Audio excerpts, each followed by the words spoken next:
tous les choix que j'ai faits du coup, depuis que j'ai eu mon terrain, depuis le jour où j'ai acheté mon terrain, depuis le jour où j'ai recherché un terrain, ça a enclenché tout ce qui s'est passé par la suite, c'est-à-dire recherche de logement et d'emploi en 48 heures, en moins de 48 heures, n'importe où je veux. J'ai testé par des régions en France, mais j'ai aussi testé à l'international et tout a été positif pour moi. Je voulais raconter, que ce soit le Canada, les gens, les pays accueillants, ils recherchent des gens avec de l'ambition. Ils recherchent des gens qui vont aider, qui vont faire évoluer le système. Moi, mon boulot, c'est ça. C'est aider les gens au quotidien. Ça s'appelle du service à la personne.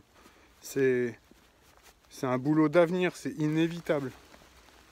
J'ai pris l'habitude de venir dans ce bois pour...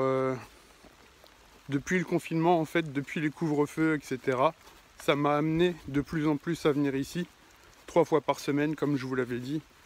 Et c'est ici, en fait, que je repense à tout ce qui s'est passé au mois de janvier, le printemps où j'ai acheté mon premier terrain à 1000 €, mes déplacements en Bretagne, mon déplacement dans le Cher pour le travail et trouver un logement, etc. Et ça me permet de tout revoir, de réfléchir à mon parcours, à ce qui s'est passé juste ces derniers mois, et de voir jusqu'où je peux aller en fait en faisant des trucs comme ça. Je me suis donné un courage énorme et beaucoup de confiance en moi en faisant toutes ces démarches.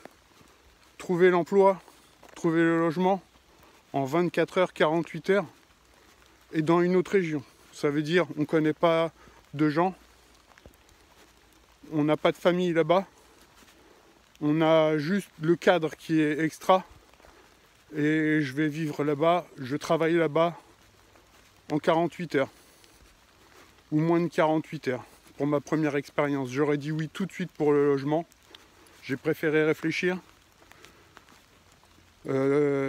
J'aurais dit oui, j'aurais été tout de suite dans la thématique de emploi et logement ailleurs, à l'endroit où je voulais être. Et dans le but de quitter la région parisienne et d'être un petit peu plus au calme, au niveau du bruit, la pollution, etc. Le rythme de vie. On peut être actif, même à la campagne, être productif et tout. En plus aujourd'hui il y a beaucoup de télétravail, donc on peut tout faire de là-bas aussi. Voilà, donc venir ici, c'est devenu une habitude. Là aujourd'hui il pleut. Ce que je me suis dit, c'est que ça n'allait pas m'emmerder. Je veux dire, aujourd'hui j'avais prévu après le travail, venir me promener ici, comme toutes les semaines, à raison de 3 fois par semaine en moyenne, hein, au minimum même, j'ai envie de dire. Parce qu'il y a eu bien plus de fois quand je bossais pas. Mais ça m'a permis de prendre les décisions qui m'ont amené à partir en Bretagne pour un logement et un emploi. C'est ce qui m'a permis aussi de faire la même chose dans le Cher, de tenter des choses, de réfléchir. Ici ça me pose, je suis tout seul dans un super endroit. Donc janvier, février, les recherches, les déplacements que j'ai faits, c'était dans le but de choper un CDI. Je suis pas en CDI, donc ce qui m'obligeait à faire l'achat d'une maison à retaper et ensuite de me retrouver sur la paille. Parce que si je m'achète une maison comme ça à retaper, avec mes économies, plus les frais qui vont venir, etc., je risque de me retrouver financièrement dans une sale drap. Alors que si je trouve un CDI avant d'acheter la maison, ça me permettrait d'avoir un crédit. Le crédit me permettrait de payer la maison. Et moi, par contre, qui dit crédit, dit CDI, oui, inévitablement, ou presque. Parce qu'on peut aussi en avoir sans être en CDI, mais en 8 ans, j'ai jamais vu, hein, de ma personne en tout cas. À la télé, on voit beaucoup de choses, mais dans la réalité, on en voit beaucoup moins. Donc, technique de CDI. CDI rapidement, logement direct, du coup. Moi, j'ai essayé de faire l'inverse et ça a marché aussi. Logement puis emploi, hein, parce que j'allais visiter le logement et ensuite je me mettais dans la situation de je vais chercher tout de suite un boulot. Tout de suite, je suis sur place, hein, j'en profite, je vais pas faire un aller-retour juste pour ça, hein, surtout quand il y a 400 km. Donc, boîte d'intérim, etc.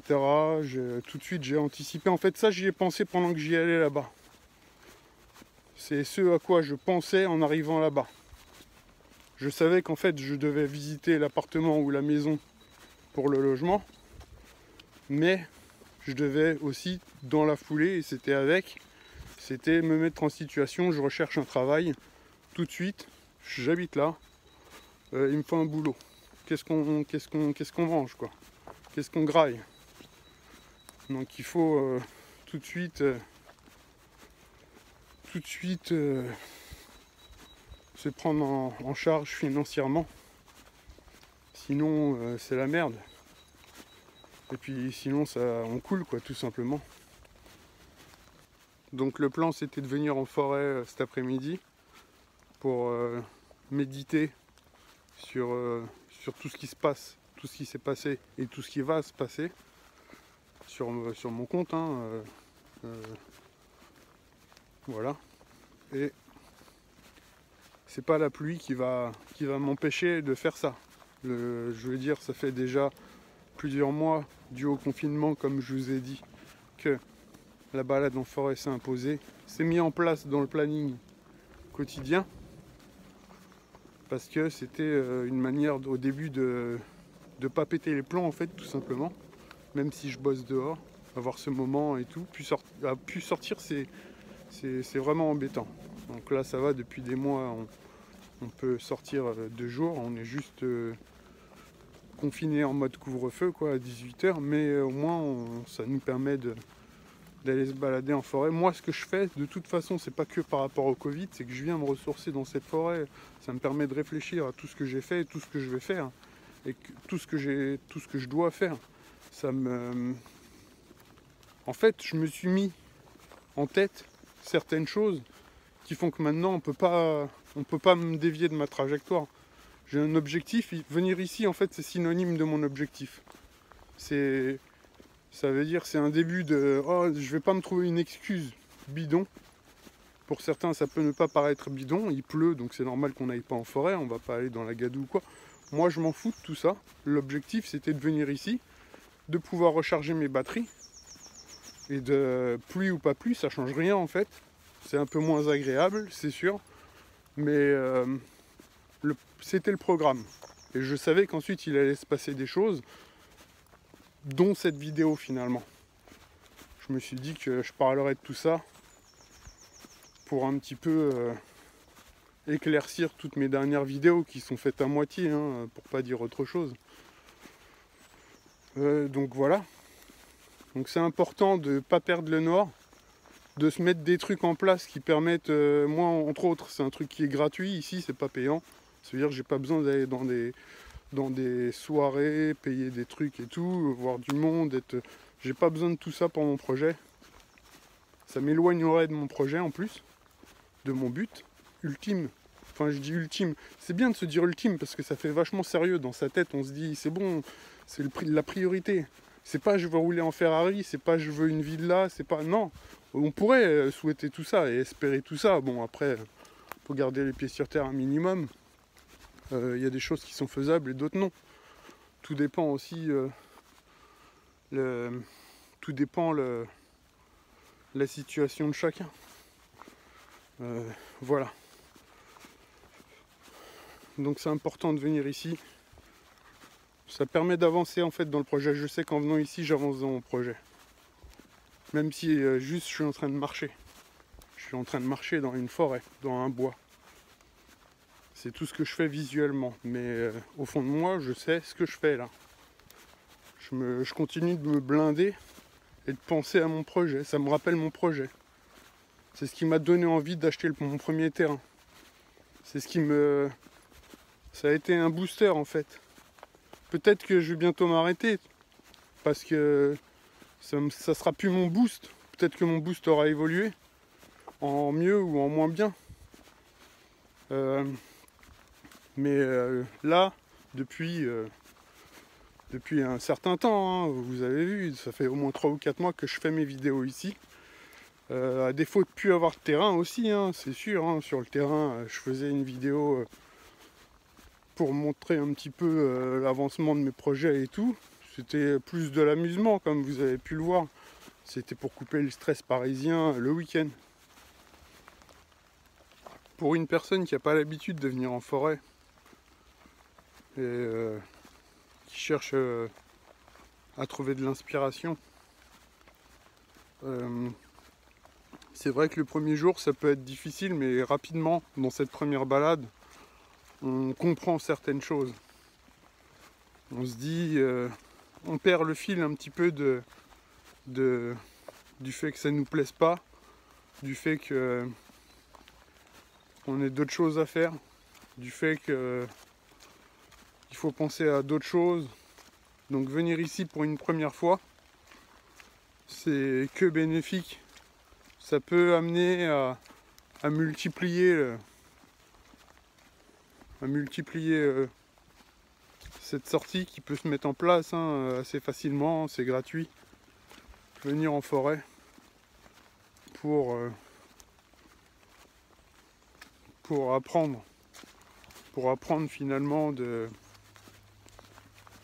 ce qu'on a pu déjà faire et ce qu'on doit faire. Ça permet de croire à son projet facilement, plus facilement. Ça permet vraiment ça décuple les forces et le courage par rapport à un objectif qu'on veut absolument atteindre. Quand il n'y a plus de doute là-dessus. Quand on est jeune, je sais qu'on n'a pas trop cette mentalité-là. Mais avec le temps, on l'apprend. Il y en a qui l'ont dès 20 ans. Il y en a qui l'apprennent que à 40 ans comme moi. Je l'ai eu peut-être un petit peu plus tôt. Mais je l'ai eu plus tôt en fait. Parce que j'ai acheté mon terrain avant mes 40 ans. C'était déjà un truc que je voulais. Je me suis dit à 40 ans, je veux au moins être propriétaire d'un truc quoi. Et puis ça a été une terre. Donc soi-disant, je le sais, hein, que c'est le meilleur investissement. C'est pas une bagnole, c'est pas être propriétaire d'une voiture, c'est facile. Être propriétaire d'une terre, c'est une autre histoire. Qu'est-ce qu'on veut en faire aussi, c'en est une autre. Donc c'est vraiment un accélérateur de boost d'avoir un premier bien à soi. J'ai fait la connerie je sais pas si c'est une connerie de le revendre. Je vous ai expliqué mes raisons. Hein. Après, j'ai fait une connerie, c'est de le revendre. Après, je vous ai expliqué mes raisons. Mais croyez-moi, c'était pas à perte, bien évidemment. Ça, c'est sûr, c'était inévitable en fait. C'était inévitable. C'était une pierre 2 coups au moment où j'ai acheté mon terrain. C'était une pierre 3 ou 4 coups en fait même. Ouais, peut-être 5 même. C'était peut-être un coup de pierre qui a enclenché 5 autres trucs. Ces 5 autres trucs là, je m'en suis pas rendu compte, je l'ai juste vécu.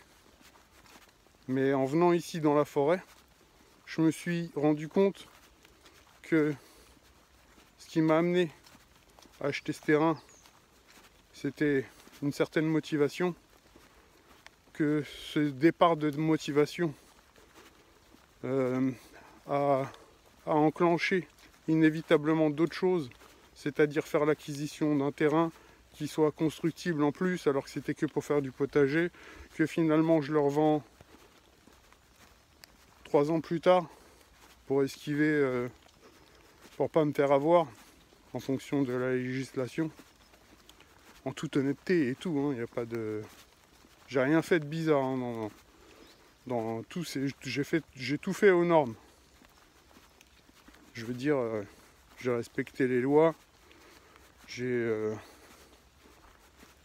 pas fait de construction illégale sur mon terrain, j'ai pas... Enfin bref.